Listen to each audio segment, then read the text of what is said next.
Les policiers ont fait le tour par les garages, armés, matraques, gazeuses, pistolets à la main, LBD. Ils ont couru vers mon fils. Mon fils a eu peur avec ses amis, ce qui est normal, c'est l'instinct de survie. On voit des gens arriver armés, qu'est-ce qu'on fait? On court comme dans les manifestations, quand les CRS nous chargent. On ne reste pas là planté. On n'est pas des gazelles à se faire attraper par des lions. Mon fils a donc monté sur une grille avec ses amis, il a suivi ses amis. Il a rampé sur un mur pentu à quatre pattes et il a sauté au-dessus d'un grillage SNCF qui n'était pas électrifié, qui n'était pas barbelé. Ils ont couru le long des rails et un TER est arrivé et les a happés tous les quatre. C'est l'homme, son ami, est mort le samedi d'une hémorragie cérébrale. Mathis a passé 6 heures sur une table d'opération. Il avait un œdème au cerveau et une hémorragie de la hanche. J'ai pensé vraiment très très fort que ça allait se résorber. Il a fait 6 scanners le dimanche matin. Sauf que le cerveau, il était mort. Il n'y avait plus qu'une machine qui l'aidait à battre son cœur. J'ai dû prendre la décision de débrancher mon fils. Vous savez ce que c'est que de débrancher un enfant quand vous l'aimez? Parce que vous avez l'espoir de vous dire, peut-être que, tant pis, même si c'est un légume, je le garde. Mais j'ai pas eu le choix. On m'a dit que c'était pas possible. J'ai enterré mon fils le 22 décembre. Cimetière musulman de l'île Sud. J'ai voulu aller porter plainte le 22, juste après le 23, le lendemain de l'enterrement, au central de police. J'ai même pas attendu 2 secondes. Qu'on m'a dit, madame, on ne prend pas votre plainte parce que l'instruction est en cours. Ce qui était faux. Mon premier avocat m'avait dit que l'instruction démarrait en janvier. Déjà là, c'était troublant. Pourquoi on ne prend pas la plainte d'une mère? Parce que justement, ma plainte, c'était homicide volontaire contre X, mise en péril de la vie d'autrui et non-assistance à personne en danger. J'ai trouvé des incohérences dans le dossier. Des incohérences, des appels radio, la BAC en premier, la BRI en deuxième. À 20h30, ils étaient sur place. À 20h40, l'accident a lieu. Et ils quittent les lieux à 20h55. Pourquoi ils n'ont pas appelé le central SNCF de Lille pour dire qu'il y a des jeunes qui sont sur la voie? Pourquoi ils n'ont pas appelé les secours alors que c'est le chauffeur de la SNCF qui a appelé et qui était choqué?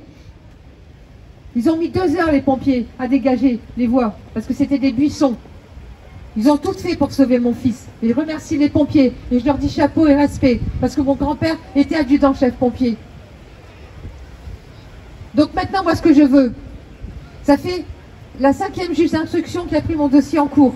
Parce que la procureure de Lille, Carole Etienne, en 2021, a classé l'affaire sans suite en disant ils ont pris le chemin de leur plein gré. Non mais oh, des gamins, ils vont pas prendre un chemin de leur plein gré s'ils sont pas menacés, s'ils n'ont pas peur pour leur vie. On est d'accord? Donc j'ai fait appel en juillet 2021 et là je suis avec une 5e juge d'instruction qui est déterminée, qui fait des contre-expertises.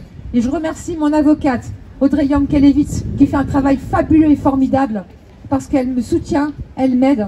Et j'espère que cette juge, avec toutes les incohérences que je lui ai montrées, que je lui ai prouvées, va pouvoir enfin peut-être me donner l'occasion d'aller au tribunal et de voir les 3 ou 4 meurtriers de mon fils. Et de les regarder dans les yeux en leur disant « Vous avez détruit ma vie, vous avez détruit ma vie.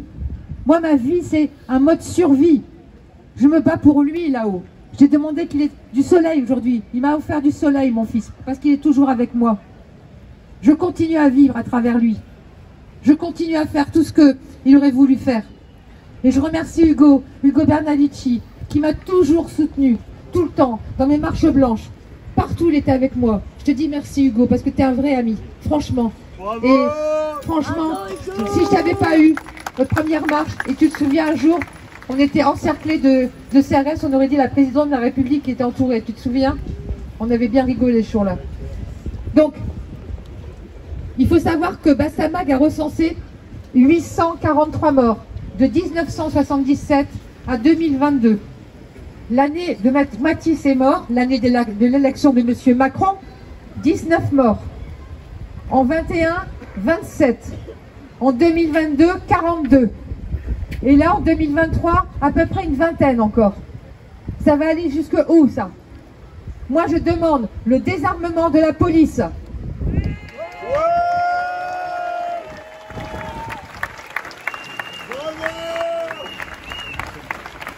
Comme en Allemagne. Je demande que ces gens-là soient désarmés. Je demande que les policiers qui sont impliqués soient condamnés, suspendus, emprisonnés comme des personnes lambda.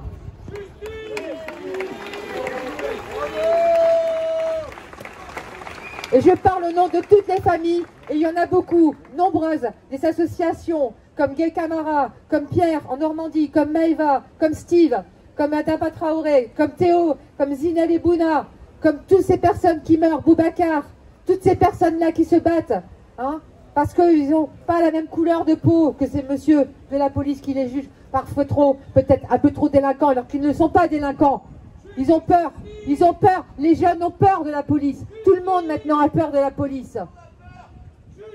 Et justice pour tous, ni oubli, ni pardon, pas de justice, pas de paix, ni oubli, ni pardon, pas de justice, pas de paix, ni oubli, ni pardon, pas de justice, pas de paix, Ni oubli, ni pardon, pas de justice, pas de paix.